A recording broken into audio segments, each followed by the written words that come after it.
মা ছেলে লাইফস্টাইলে আরও একটি নতুন ভ্লগে তোমাদের সবাইকে ওয়েলকাম জানিয়ে আজকে নতুন একটি ভিডিও শুরু করছি। কাছে ও দূরে যে যেখান থেকে আমার ভিডিওটি দেখছো, আশা করি সবাই ভালো আছো এবং সুস্থ আছো।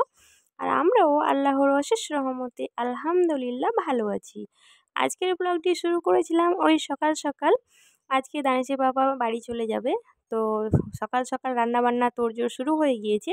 যেহেতু মাটন নিয়ে আসাই ছিল, তাই আম্মা এদিকে প্রেসার কুকারে মাটন আর ভাত বসিয়ে দিয়েছিল, আর সাথে বেগুন ভাজা আলু মাখা বানিয়েছিল। এদিকে আমি তাড়াহুড়ো করে এসে ওর চাটা রেডি করে দিলাম। চা খাওয়ার পর ও ভাত খেয়ে বেরিয়ে গিয়েছিল। দানিশ আর আয়হানের জন্য একটা করে ডিম সেদ্ধ করা হয়েছিল, তাই ওদেরকে আমি খাইয়ে দিলাম। আর আজকে আমাদের বাড়িতে দেওয়া হচ্ছিল বড়ি, তাই ভাবলাম যে চলো তোমাদেরকে একটু শেয়ার করে ফেলি।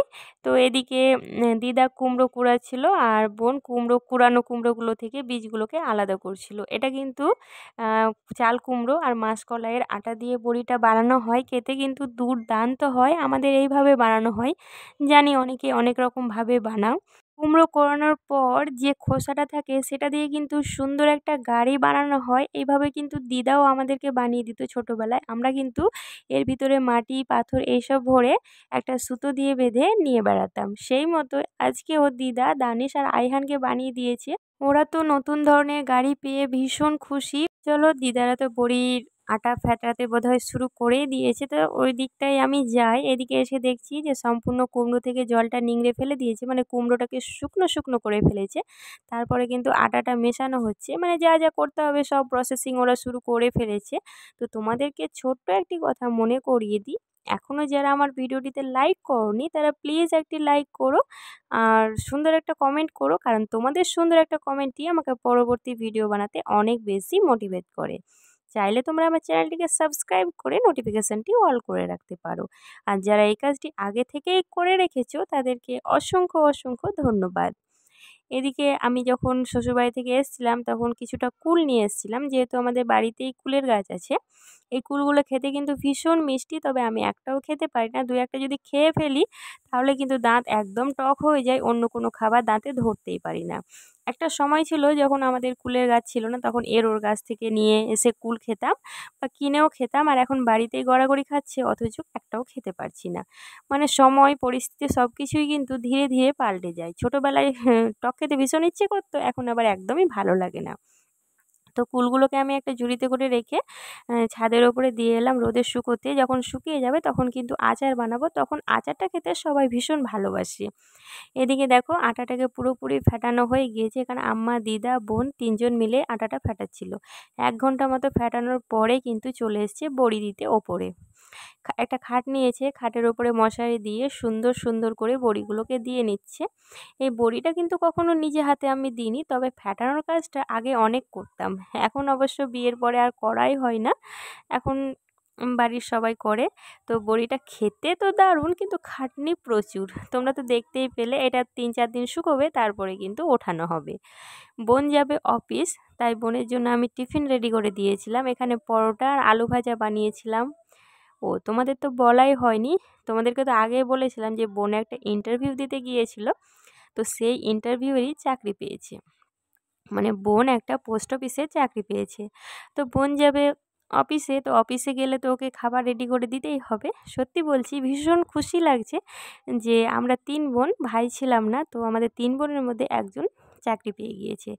আমার আব্বু অন্তত গর্ব করে বলতে পারবে যে আমার 3 মেয়ের মধ্যে 1 মেয়ে চাকরি পেয়েছে। প্রত্যেকটা বাবারই স্বপ্ন থাকে যে তার ছেলে মেয়েরা বড় হবে, চাকরি করবে, আমার মুখ উজ্জ্বল করবে, আমি গর্ববোধ করতে পারবো।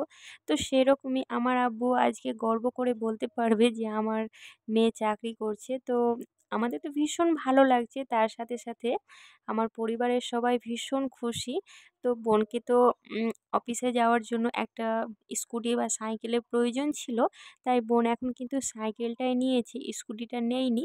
পরবর্তীতে স্কুটিটা নিবে। ও ভাবলো যে এখন নতুন রাস্তাঘাট স্কুটি চালাতে পারবো কিনা, সেই ভয়েই কিন্তু নেয়নি, এখন সাইকেল নিয়েছে। সাইকেলটা দেখতেও কিন্তু ভীষণ সুন্দর। বোন চলে গেল ডিউটিতে, সঙ্গে কিন্তু ওর ছেলেও গেল। ওই সামনে একটা দোকান আছে, সেখান থেকে কিছু একটা নিয়ে ও বাড়ি ফিরে আসবে। বোন কিন্তু মোটামুটি ওই 25-26 দিন হয়ে গেল ডিউটিতে জয়েন করা। আজকে ভিডিওটা শেয়ার করলাম। তো এদিকে দুপুরে রান্নাবান্না তো হয়ে গিয়েছে। আজকে নিয়ে আসা হয়েছিল আমার খুব পছন্দের একটা মাছ। জানি সবাই এই মাছটার নাম শুনে নাক ছিটকবে, সবাই অনেক কিছু বলবে, কিন্তু আমার মাছটা খেতে পার্সোনালি ভীষণ ভালো লাগে। এটা কিন্তু পাঙাশ মাছ, যে বড় পাঙাশটা হয় না, তেল তেলে বেশি থাকে, সেটাই কিন্তু আমি খাই, মানে চর্বি চর্বি হয়ে থাকে। তো এটা একটু লেবু দিয়ে খেয়েছিলাম, ভীষণ ভালো লাগছিল খেতে। যেহেতু আজকে রাত গিয়েই ভোর রাতে রোজা ধরবো, মানে সেই দিনের ভিডিওটা বানানো ছিল শনিবারের দিন রাতের। তো এদিকে দেখো আব্বু নিয়ে এসেছিল রোজা ধরার জন্য, মানে সেহরিতে খাওয়ার জন্য নিয়ে এসেছিল গরুর মাংস, আর নিয়ে আসা হয়েছিল চিকেন। আর যেহেতু দিদিরা আজকে আসছে আমাদের বাড়ি, তাই দিদিদের জন্য নিয়ে আসা হয়েছিল দেশি চিকেন। এদিকে দেখো এটা কিন্তু ভোর রাতে রান্না করা হবে, আর দেশি চিকেনটা এখন রান্না করা হয়েছে। এদিকে আম্মার মশলাও শেষ হয়ে গিয়েছিল, তাই আম্মা এখানে মশলা গুঁড়ো করে নিচ্ছিল। আর ওদিকে কিছুটা পেঁয়াজ কেটে রেখেছে, চিকেনটা রান্না করবে তাই, দেশি চিকেনটা। এদিকে দিদিরা চলেও এসছে, আর আসার সাথে সাথে কিন্তু নিয়ে এসেছিল রসগোল্লা। এই সাদা রসগোল্লাটা খেতে বেশ ভালো লাগে, তাই বোন যখন ঢালছিল বাটিতে, তার সঙ্গে সঙ্গে কিন্তু আমি আর বোন একটা করে খেয়ে নিয়েছিলাম। গরম গরম নরম তুলতুলে রসগোল্লা খেতে কিন্তু সবারই ভালো লাগে, তেমনই আমাদেরও ভীষণ পছন্দের। তো যেহেতু কালকে রোজা, তাহলে কেউ খেতে পাবে না বলে আজকে সবার জন্য বাটিতে বাটিতে ভাগ করে নিয়েছিলাম। আর এদিকে দেখো লাবি, মাহিরা, দানিশ, আইহান সবার জন্য ডিম সেদ্ধ করা হয়েছিল। সবাই ডিম, মিষ্টি এসব খাচ্ছে, ভীষণ হৈ হৈ হচ্ছে। অনেক বছর পর এবার আমরা সবাই মিলে একসাথে রোজা করব। আসলে এরকম সুযোগই হয় না রোজা করার। আব্বুর শরীরটা একটু খারাপ, তাই আমরা সবাই মিলে এসেছি এই বছরটা এখানে রোজা করব বলে। তো দেখা যাক কতদিন থাকি, ঈদটাও করি নাকি, এখন সব কিছু বলতে পারছি না। এদিকে একটা ডিম বেঁচে গিয়েছিল, তাই বোন আর আমি হাফ হাফ করে খেয়ে নিয়েছিলাম। 4 ভাই বোন তো একসঙ্গে হয়েছে, মানে খেলাধুলো করবে, তো কতটা আনন্দ ওদের মধ্যে থেকেই বুঝতে পারছো। মানে লাফালাফি ঝাপাঝাপি শুরু করে দিয়েছে।